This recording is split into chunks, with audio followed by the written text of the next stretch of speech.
Hello, everybody. Thank you for coming and tuning in on this live feed. We are about to start recording. I got Miguel in here, but of course you guys know that. I'm going to restart that anyways. So, we're going live in 5, 4, 3, 2, 1. What's up, everybody? Was that too loud? I'm sorry. No, that was good. Hello, everybody. It's Taylor Toxin, and I have a very special guest. I know I always say that, but I've never had a glass blower up in my studio before, which I'm very excited about because I bought one of his pieces. And if you tuned in onto the last live, I actually showed that off really quick. But I got Miguel in here. Miguel, what's our last name? Villegas. Villegas. Hell yeah, dude. So let's just get into it, bro. What got you into glass? Well, to keep a long story short, I remember I was about 11 years old, and or maybe I was about 11 or 12, yeah. Damn. And I remember, I mean, most of us were just on our Game Boys at that time. Yeah. I was already gaining an interest in pot and drugs at that age. I don't know why it was such a young age. I remember I don't know if it's relevant, but I smoked a cigarette at 9 years old. I was just so interested in I don't know, just what adults were doing ever since I was real young. I remember I just always wanted to be in the adult conversations. Even my mom would tell me that. So I remember being that young and going into a smoke shop with my grandma, and I was looking at the pipes, and 10 years later, the guy's shop that I was in, I ended up talking to him later and be like, hey man, if anyone's willing to teach pipe making, which is borosilicate glass, and there's tons of different glasses. There's I don't know, something close to 100 different types of glass. Damn. And there's a school, I think it's in either Oregon or California. See, I'm kind of still uneducated about it, but there's a school of glass blowing now, and it's there's lots of money in it, and it's really humbling just to know where glass started, and even before medical cannabis was such a even acceptable thing, the past 10 years now that it's becoming rec now. People are starting to be oh, okay, still don't like it. And that's cool. I guess maybe. I think maybe. I think I kind of try to understand where everybody's coming from, and I'm not one of those parents that's smoking pot with his 10-year-old. You know what I'm saying? My kid always asks about it. My kids ask about it, and I'm you guys aren't gonna probably need to do this. It was just something that was in my life. Doesn't mean that you guys need to follow my steps, Right. And when you guys are old enough, you guys get jobs and move out. You guys can smoke pot, you can cuss, do whatever you want. It's that's on you, So how is it doing blowing glass around your kids? I'm assuming you have 2, right? Yeah, I got 2. 2 boys? It's pretty cool now that they're a little older. I remember them being really tiny, and the only times I would get to blow glass is when everybody was asleep. And shit. So it was tough, and it's still tough now, but it's getting better. It's more the kids, they come in, they hey, what's up, Dad? And I have a little pair of glasses for them, and they just kick back, and that's cool. There's nothing, cool. There's nothing like having your kids around you, and especially these days, it's just, there's nothing like having your own little family, and and supporting you, being around your passion. Yeah, and they're my biggest fans. So how old are they? They're 8 and 5. 8 and 5. Wow. Yeah. How cool. It's nice that they're around the same age group, so while they grow up, they're kind of connected. That's really smart to have, man. Yeah. Do they show an interest in blowing glass alongside with you? My 8-year-old has, and he was I want to do something, and I was well, what do you want to do? And he's maybe make a little heart, and I was okay, I'll do a little demo for you, and I did a little heart. And got you. And then he did one after me. I have a little clip of him doing it. Man, he looks like he's done it in a past life already. He was just going, and I was cool, man. And we posted our finished pieces on the American Glass page and sold like that. Really? Yeah. How much? I think I auctioned them and they went for like $30 or something for both, for just a little 1 hour little heart, and I got a little heart, did a little zigzag design on it, and then shaped the heart, and then I pulled it down like a little drip, and I just sold it as a little heart, you know, a little dab tool, or, you know. I think what people they really like is just different. People just like something different, and I always think about that. What are 99% of glass blowers not doing? And you know, everybody's kind of doing a little bit of everything, and I think that's what makes it fun, is there's so many different things that you can make, and it keeps you really on your toes all the time. And once you stop doing one thing, you forget how to do that thing when you're doing the next thing, and it's like, well, what should I do? What am I good at? What do I like? How can I make this, you know, top of the line? You know? Got you.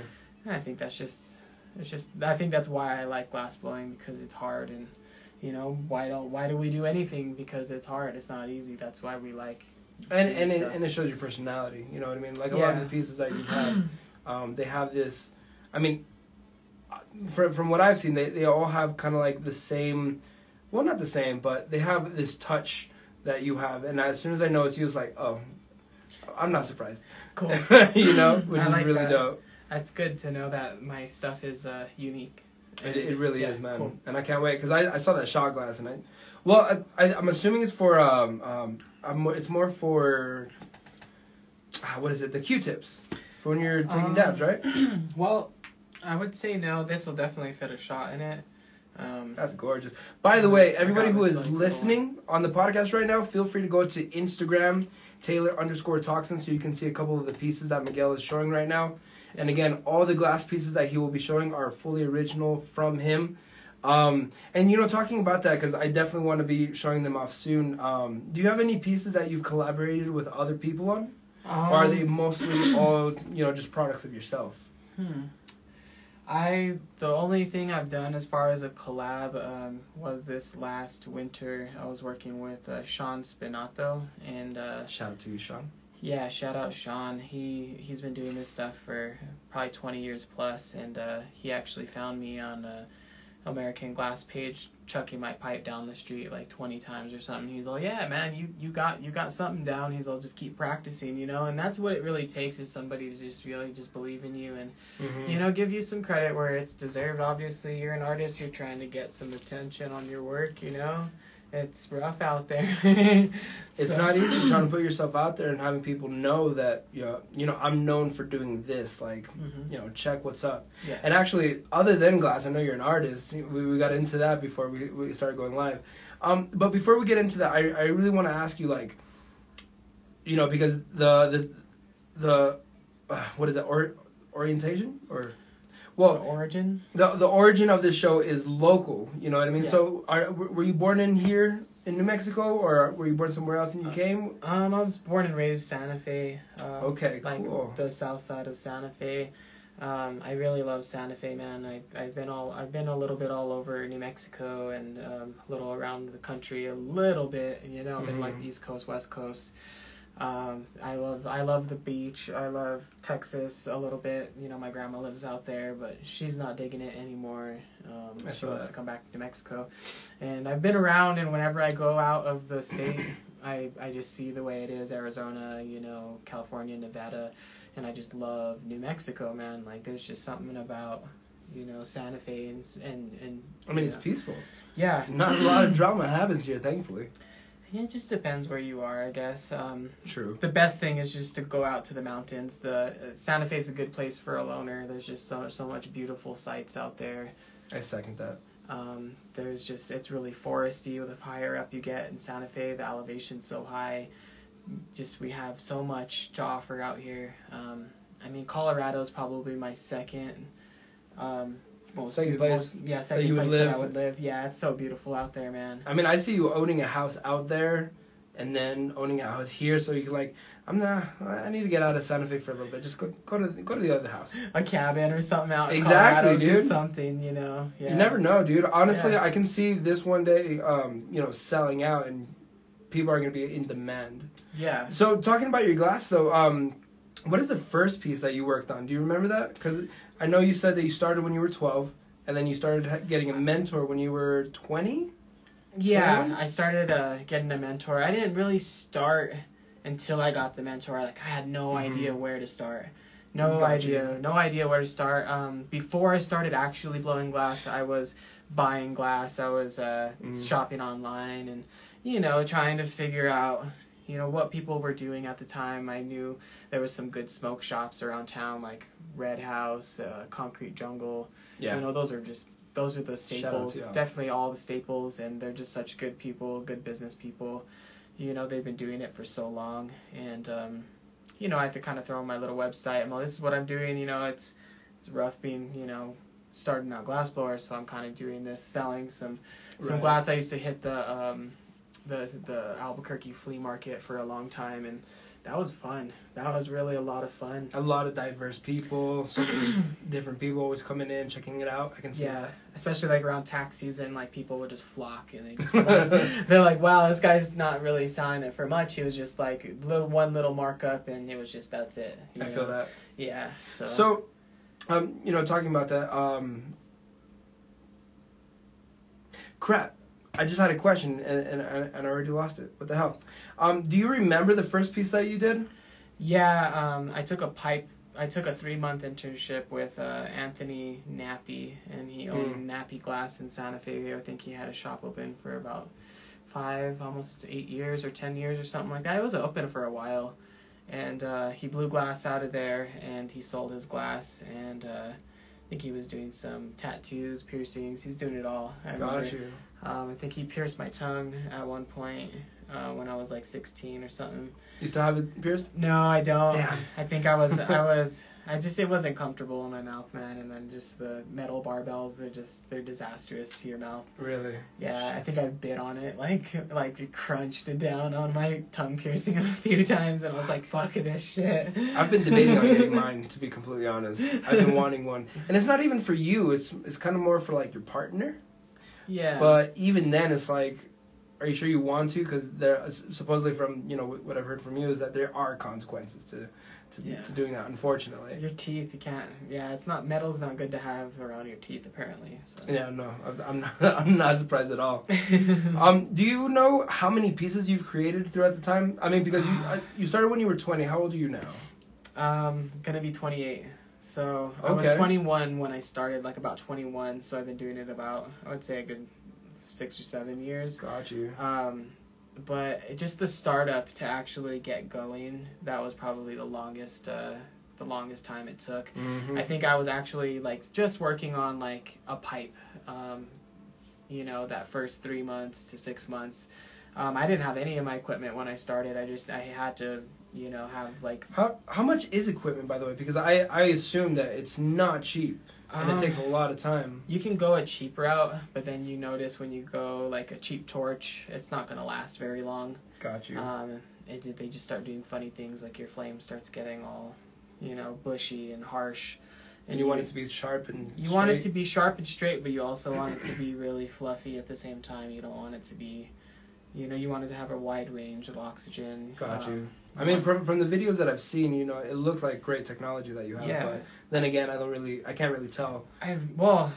Okay, so in the time that I've been blowing glass since I started, I've realized that a good glass blower can pretty much do anything on a little torch. Like if you really like, you know, want to do something, you'll do it. Got you. You just kind of have to get that little push, you know, you don't know what is capable on that torch. You don't know how hot you can go. You don't know how hot you need to go sometimes. I can see that. Sometimes so it's just a lot of trial and error. And if you said, like you asked me earlier, like how many pieces have you made, you know, since you started, I would tell you not enough. Not enough. I mean, but within the next 6 or 7 years, I can imagine you've made hundreds of pieces. Hundreds, maybe about I'm probably hitting a couple thousand. You know, and I actually just remembered. I remember I saw you over by El Dorado with a homie, and you were like, "Oh yeah, dude, my pieces are great," and you just threw it on the floor. Yeah. And it was perfectly fine. I was like, damn. And I think that was like 4, maybe 5 years ago. Do you remember that? I think so. I do shit like that all the time. Yeah. Yeah, I really do believe that my work is good, You know, I know that good things take time, and I'm not really in that. I'm not in a rush to get, I guess, noticed. I don't know. I'm kind of a loner, so I kind of like my privacy a lot. I like to be chill. Nothing wrong with that. Yeah. I mean, I could be doing tons of production work and, you know, making a steady income with it, but you know, I have so many other things I enjoy, and glass blowing is really taxing on your body. Yeah. You know, I can't just standing there, sitting there, you know, prolonged amounts of times. It just takes lots and lots of concentration. There's nothing wrong with it, but you know, I don't have like the proper hood and ventilation right now, so a lot of glass blowers would probably give me a hard time about that. Okay. I do realize, you know, that you do need proper ventilation and stuff. You know, I work in a garage, kind of just have my things up, and I know there's actually wicked glass blowers that work outside, and they work out in the, you know, out in the open too. What's the challenges with working outside? I mean, pros and cons of that. Challenges of working outside is being you're just the weather. It could rain. It could rain. It could be really cold. It could be really windy. Yeah, windy will mess up your flame. Windiness will mess up your flame. You know, but I've seen people just work, man, and just enjoy every minute of it, and that's really what it comes down to. Yeah, no, I get that. And sometimes you get hard on yourself. You're like, man, I should be farther ahead. You know, I've met glass blowers that have done it for 2 years, and they're freaking phenomenal glass blowers. Like, because they put in that time, right? They put in the time. There's no doubt about it. Yeah, there's no doubt about it. How much money would you say, like, roughly, how that you put into the equipment that you have? Because I can imagine goggles, gloves, torch, holders, the glass itself. The glass itself, it gets pretty pricey. Right. Especially you want to do first quality everything. You want to do first quality color, first quality, you know, tubes. You want to do Pyrex. You want to do either Cymax or Cymax is like kind of like a European. I have no idea. Pyrex too, I believe. Is, you know, you just want to make sure everything that goes into it is quality and quality out. Right. You'll definitely see and feel the difference when you're working with it. You're like, oh man, there's a bubble in there. How did that go? Oh yeah, you're like, it's the material itself. Yeah. Well, before we reach the ending of the first one, I actually want to see which pieces you want to show off really quick. Oh, okay, cool. And to answer your question, like, couple thousand. I would say, I started off. So you want to get a torch. A torch can be anywhere from 1,000 to 4,000 or more. Yeah. So you'll probably start off with about a $500 torch or something, maybe 1,000. Sometimes less. Sometimes you'll find a nice little PP torch, you know, like $100-$200, you know. Small PPs work too, right? Yeah, they do. It's about the way you use it. So, let's check this one out. I love that one. Because I remember you were talking to me about. These two are some recent ones. I just started doing some little wigwags and stuff. I can probably show them. Yeah, don't be shy. Those are gorgeous. Thank you. Yeah, they got some. They're kind of similarly. I guess whenever I do my wigwag piece, that's kind of I do some 3 fat marbles. I could put 1 to 2 sections. That front part is a section, a wigwag, and they look similar. That's what I'm really liking about these is they have like a similar kind of look. You can tell they're kind of like a signature. Yeah, like a signature. Even my oldest son, he's all, they look like they're your signature. They have an M on them, and it looks like a V. My kids always have good things to say. I love that, dude. Really quick, if we do want to buy them, where can we go? Where can we contact you? What's the easiest place? So I have an Instagram, a Facebook, I have a website, I have a page on Facebook. It's called Bubbles Glass Emporium. The website is bubblesglass.com. All one word, Bubbles Glass, like, you know, like bong bubbles. Dope. Yeah, I have a lot of pieces up on there. But if you want to follow me on Facebook, it's just Miguel G Villegas.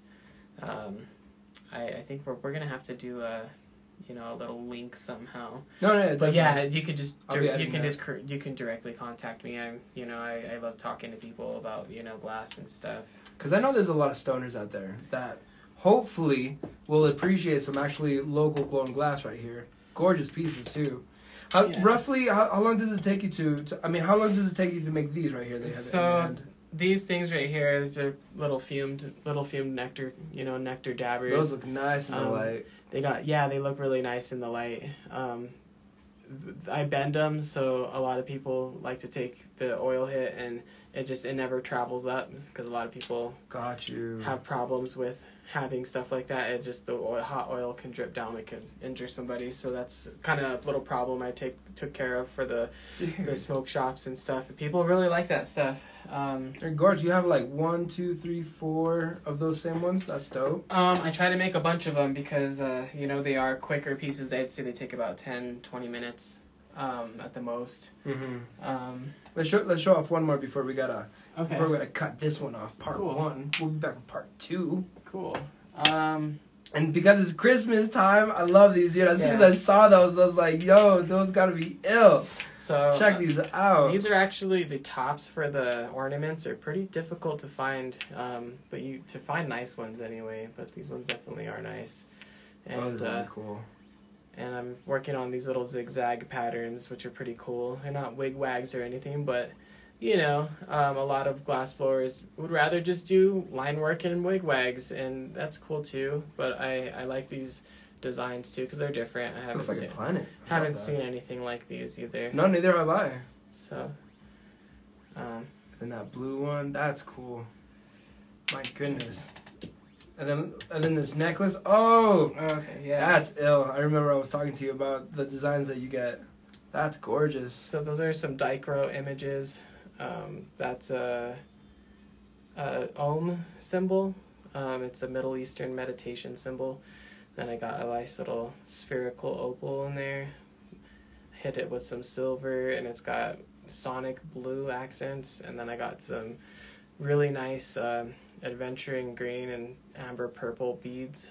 You can't see them too much with the reflection, but they're super thick, and they're handmade. They're not used with any tools, so I kind of just spin them with the tubes, and then be really careful. I want them really, really thick. I haven't seen beads, like these in a while, but I've seen some wicked stuff, man. Like, you see a little bit of everything when you're on online, especially on Facebook. There's so many awesome pages out there, American Glass pages, and I've met some really, really talented glass blowers, and I think they dig the supportiveness and the bubbliness, and it's just how I am. I support everybody. I love things. I'm really passionate about things. I think that's definitely my strong point in life. It's gonna take me places, and even if it's not like right away, the notoriety will definitely be coming in time, honestly. Yeah, I think so. Well, really quick, everybody, thank you for tuning in. Everybody that's live on my Instagram, I love all of you. I send hearts. Everybody who's listening, thank you for tuning in. Hopefully you guys have enjoyed this one. And if you guys are curious as to how these pieces look, again, go to my Instagram, Taylor_Toxin. I will have a couple links specifically to get in contact with Miguel so you can buy some pieces, or maybe you can ask him for a custom piece. I love doing custom pieces. I think those are usually the nicest ones because I get to create it with the customer. A lot of people are like, well, you're the artist, you do it. I'm like, okay, well, that's cool. If you have ideas, I'm willing to throw them out. Yeah, for sure. That. I don't mind doing that either. So thank you for tuning in, everybody. Let's be back again in part 2. Be right back. Cool. Bada bing, bada. And then I'll say the boom later. What up, Instagram? I love y'all. The 2 people watching, I love you. Everybody else who will be watching in the future, I love you. Alright, let me get this part 2 set up. Sweet. So do you have to check over the video before you start the second one to make sure the first one's good? Or? Oh no, the live feed is always going. Cool. I never touch that one. But because I'm recording off of an iPad, letting all my secrets out right now, it only lets me record up to 20-some minutes. Mm-hmm. And so that's why I kind of focus on 20-minute segments. And then I feel like it's kind of better to have it like that, because me personally, I like having parts available. Yeah. Because, sometimes I'm, working all the time. Whatever I'm listening to, I can always do it in segments. But then again, in the future, I'm definitely planning on putting all these pieces together so I can have like a whole hour podcast, and then people can just pause it, of course, but whatever. But yeah, bro, let's start part 2 because I definitely want to be continuing on showing some of these. Cool.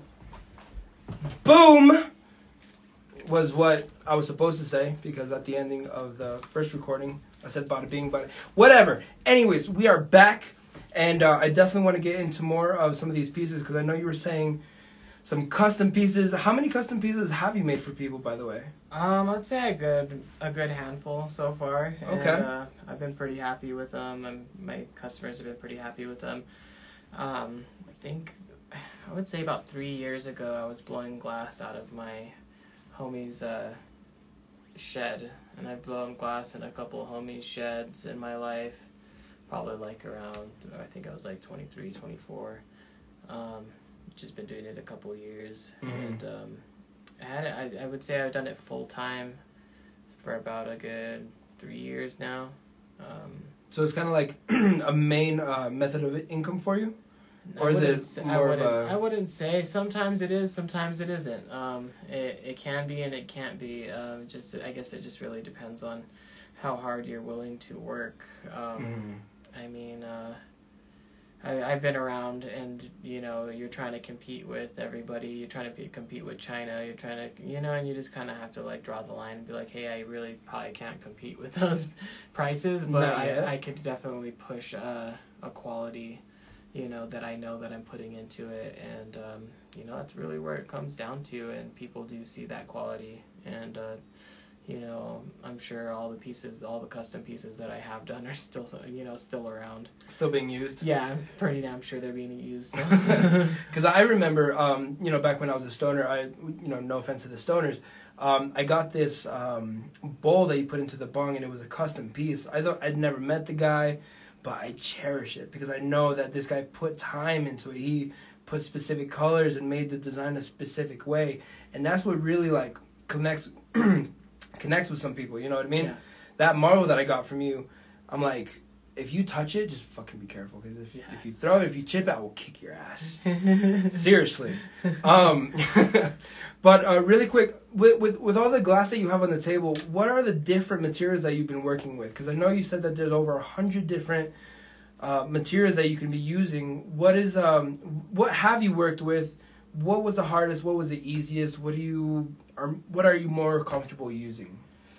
Right now, I've just mostly used borosilicate tubes and the rod colors. Pull them down to stringers and borosilicate. Boro, okay. Yeah, there's boro, and then there's also like another common one is soft glass. So you see a lot of that. Like the big bowls. You see like big bowls or vases, big vases made. Okay. Those are done with like 2 hands, and they're spinning them on these like really big things. They're super heavy. They have these big kind of like ordinal fucking like like ovens. Oh, the oven ordinal, yeah. Yeah, something like that, and they they're called glory holes, and they use them. They just get super hot. Yeah, super hot. And what are the pros and cons with working with boro or soft glass? Yeah. I know not a lot of soft glass can be worked on again. Oh, okay. So you can't like redo something if something breaks, maybe? I've seen a lot of people post fixes for soft glass, and they're just like, I don't know if that can be remade. I haven't seen anybody actually really say they can rework on soft glass unless they're really, really really attuned to soft glass. Okay. But not every borosilicate piece is fixable, but there are some artists out there that are just really good at fixing things, and that is where the real skill comes in, because that's where the money's at, is fixing things. Yeah, I know, because I bugged you twice. I'm like, I broke my freaking bong that I spent $200 on. But I mean, I never thought that it would be easy to do that. Is it difficult when you work with soft glass and then you try to put it onto something that is boro?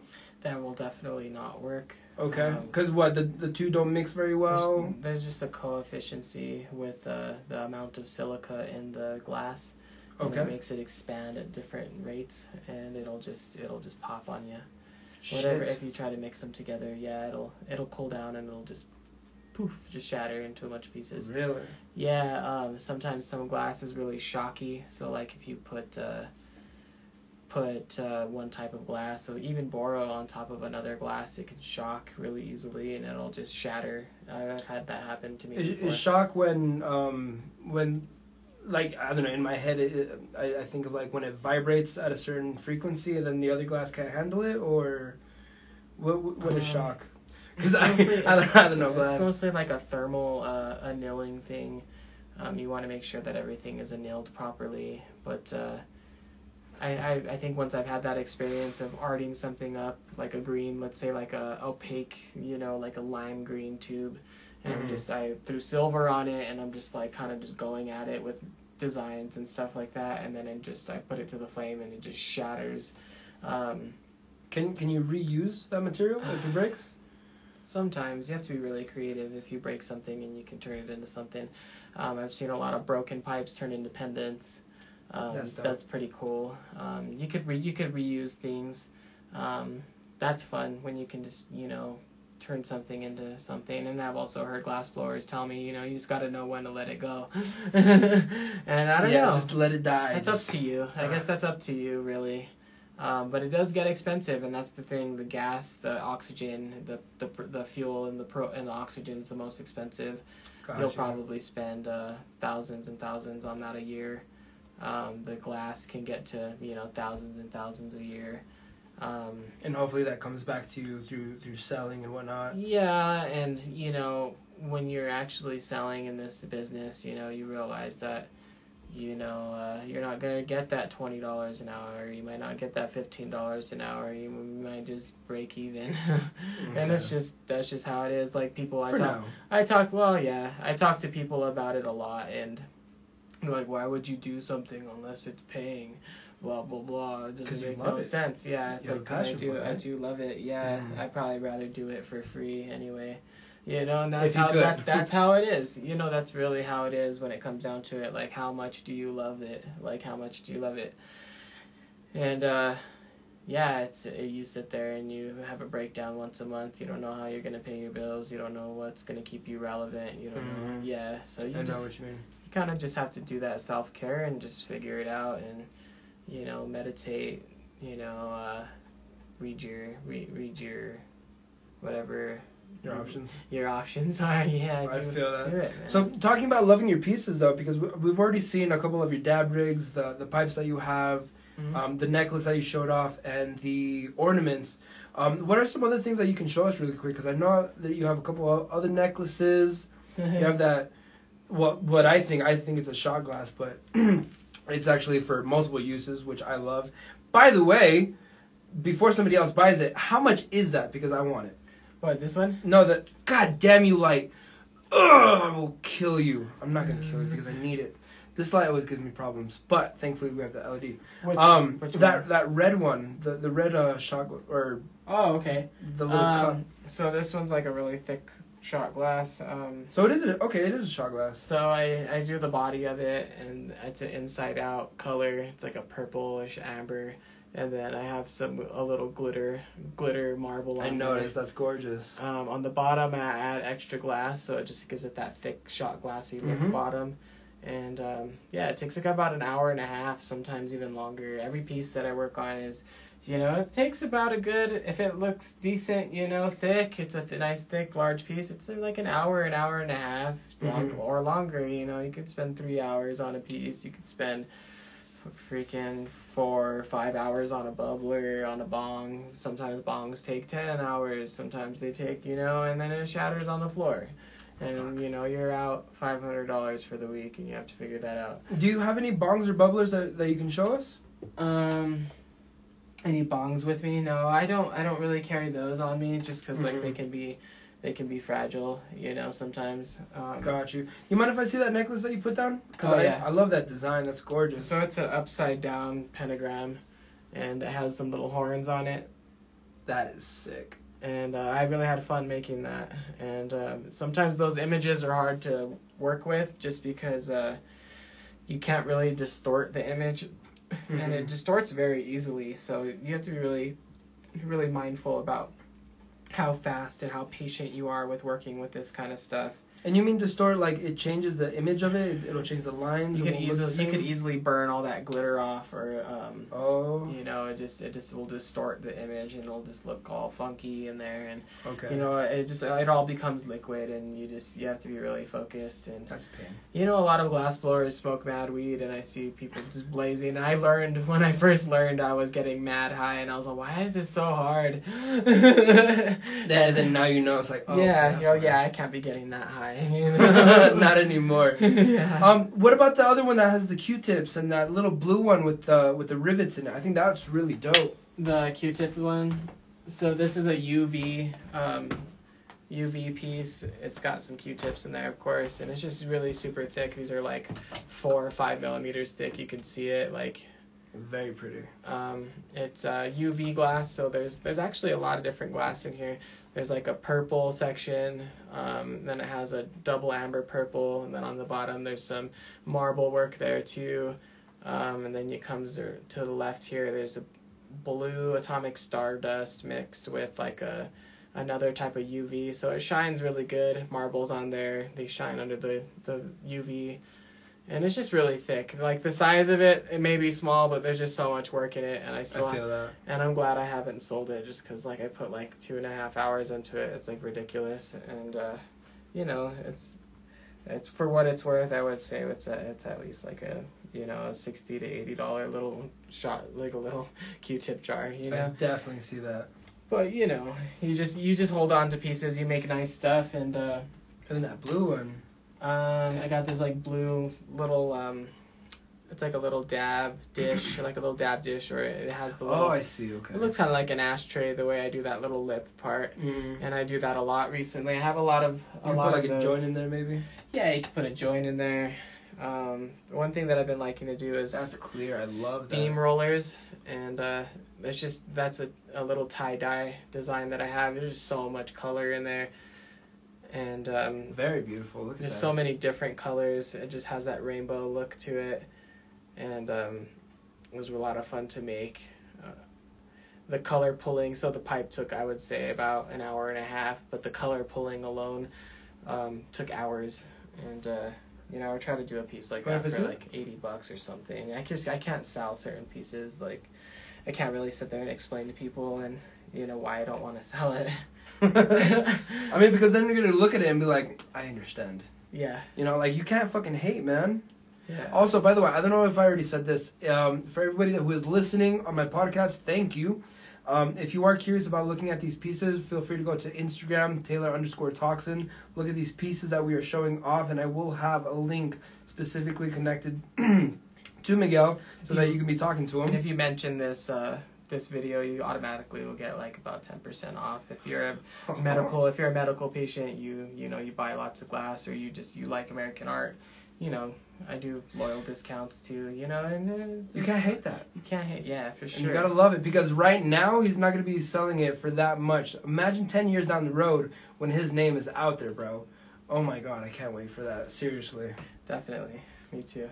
What's something else that we haven't seen? That dab rig that you showed me, that last one, that's gorgeous. So this is another tie-dye. I love doing tie-dye only because, I have scraps on the table, and you want to make sure to use everything that you got. Mm-hmm. And I never saw myself when I was growing up as an artistic person. And now that I'm looking at my color mixing and stuff, I have my own style. Yeah, I give myself some credit. And, that's important.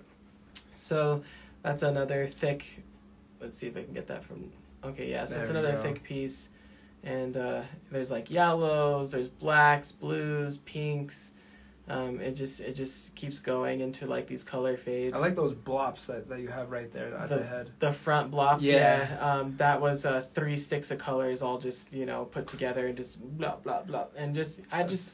And then the side here, you got a nice fat extruded carb, so you can clean the pipe. I noticed that you have those a lot larger than other pipes. Yeah. That's very interesting. That's one thing. It gets gunky, right? Mm-hmm. They get gunky right away, and that's one thing that I wanted before I started blowing glass. I was like, why can't pipes be like that? And so I'm gonna make them then. yeah, Shit. I'm gonna make them then, so I could make a nice fat carb, extruded carb, and just make it easy for people to clean. And really dope. Yeah, thank you. And here's that other little 14mm rig. That's cool. So I gave it like an intentional bend, so it kind of goes. And I noticed, yeah. Just so opal, right? Yeah, and it's got an opal in there, and it's got those nice tie-dye colors, and a really clean connection on there. So it's just, they're hard. They're difficult to. It's difficult to wake up every day and be on your A game. So you kind of have to decide days. Man, I'm not having a good day, so maybe I can just do some prep work. You know what I'm saying? I can see that. Not every glass blower is always on their A game. If they are, then they're badass, and everybody gets. Well, I don't know if they're badass. Maybe they have a good routine. Maybe they have a good routine. And that definitely takes time. I've been amazed at the women in glass blowing that really taking control of like their passion and just like amazed people. They amaze me. A lot of women glass blowers. I'm just totally inspired. Natural badasses. Yeah, for sure. I was curious about that necklace that you have on you. Actually, did you make that personally? Yes, I did. What is that pendant called actually? So this right here is honeycomb. It looks like a little honeycomb. It's so pretty. Like the honeycomb cereal kind of thing.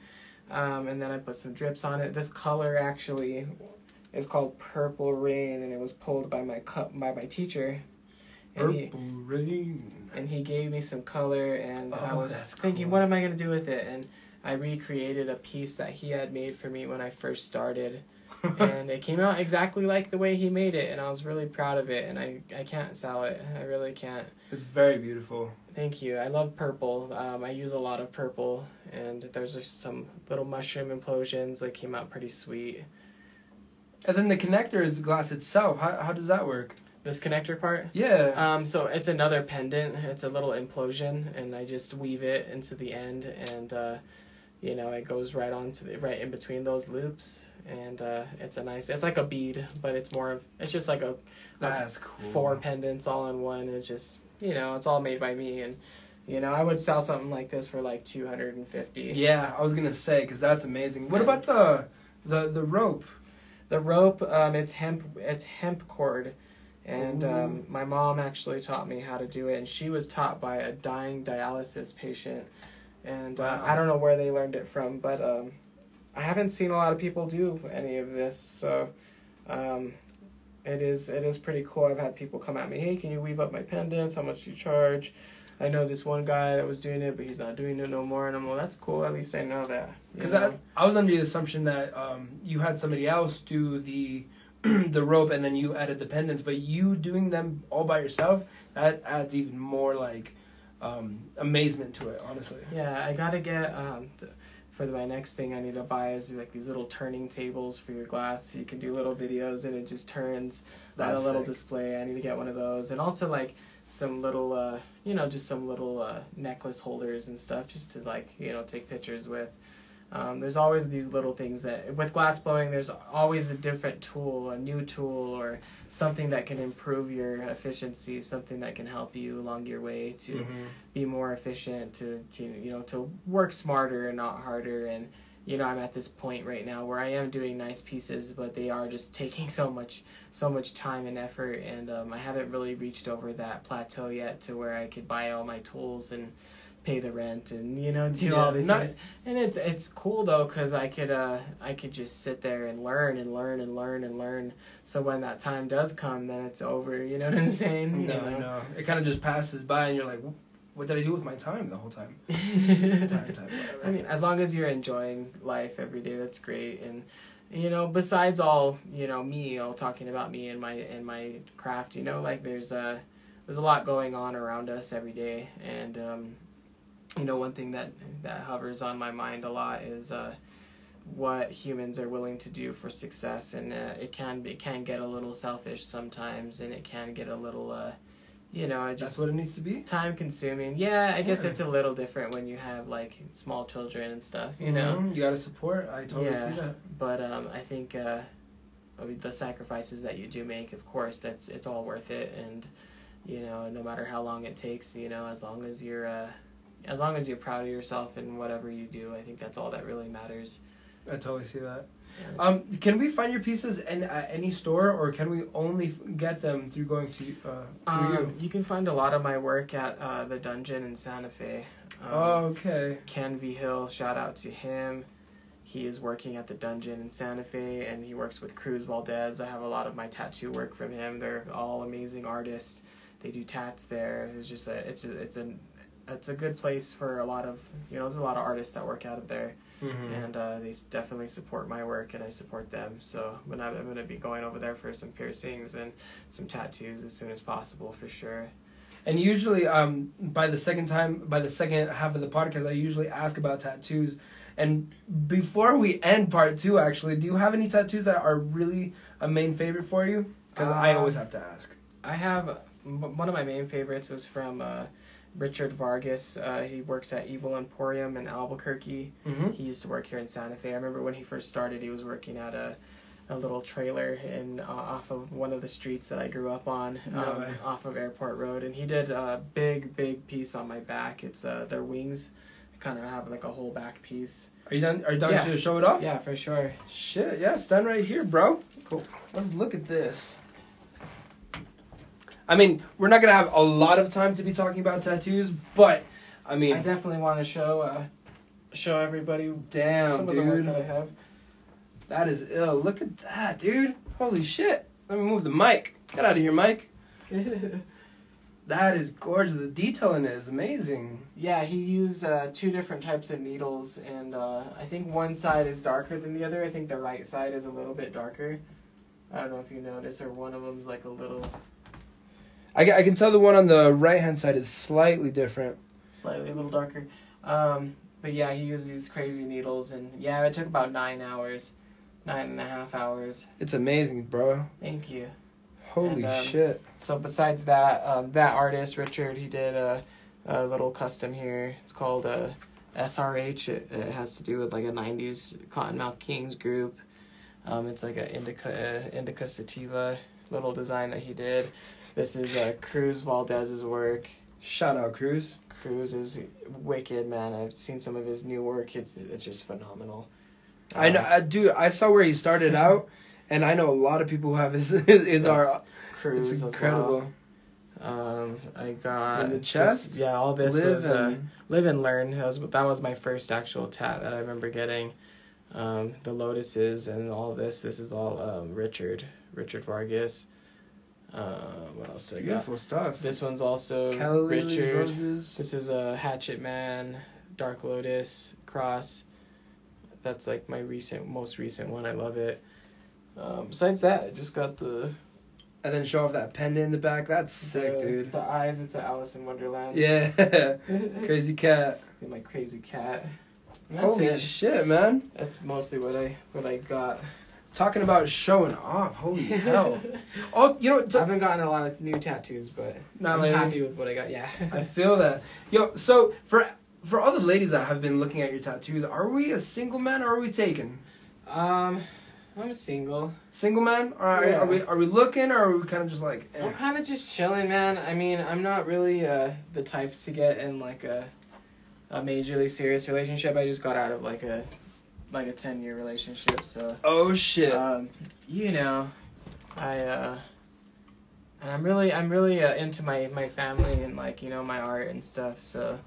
I just feel like I can't really give what a lot of women are looking for these days. I feel that. I mean, because you're occupied. You have your business. You have your kids. I totally understand that. But everybody, thank you for tuning in onto this podcast with Mr. Miguel.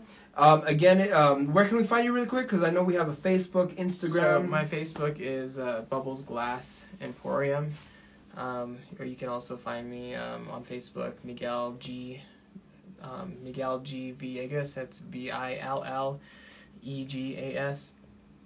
Also, my Instagram is Great Vapes, and then spelled GR, the number 8, and then V, the number 8, PS, and then it's _ the letter N _ glass. Also, really quick, because I know the recording's gonna end. You do music. Yes. And I didn't even know this. Where can we go to listen to your music, bro? You can find me at Kid Midge. It's KIDMIDGE. Kid Midge on SoundCloud. I do hip hop right now. I'm trying to broaden my music. I'm trying to get into doing some guitar and some lead vocals for some metal, or I'm into anything, man. I'll do jazz, I'll do punk, I'll sing. I'm really into any genre. I like anything. I might have to bring you on just so we can be talking about everything that you do outside of glass, because there's a lot of it. Yeah, for sure. Shit. Everybody on Instagram, I love you so much for tuning in. Thank you so much. If you want to listen to this podcast, go to T Talks and Talks Local on most podcast platforms. Everybody who is listening and you want to see what we were showing, also this guy's tattoo and his pecs, go to my Instagram, Taylor_Toxin. Fuck yeah. Also, we will be back on Thursday with Eloquent James. I cannot wait for that. But reach this guy, man. Fucking beautiful art, and he's an artist in music. Yeah, I'd love to talk to you guys and hear your guys' stories, talk to you guys about what you guys are into these days. Yeah, for sure. Thanks for having me on. Let's see what's up, dude. Thank you so much for coming in. I was not expecting all this. Holy hell! Cool. I love you guys. Bye. Fuck yes, dude. Yeah, man. Oh, that was fun. I gotta bring you back to talk about music and everything else you do. The one person watching right now, I love you. Thank you for tuning in. And everybody who will be watching in the future, I will see you guys on Thursday with Eloquent James, that gentleman who didn't make it last time. He lives in Santa Fe. He just thought I was in Albuquerque. But that's okay. Why am I talking into these? They're not even working. Get out of here. Bye.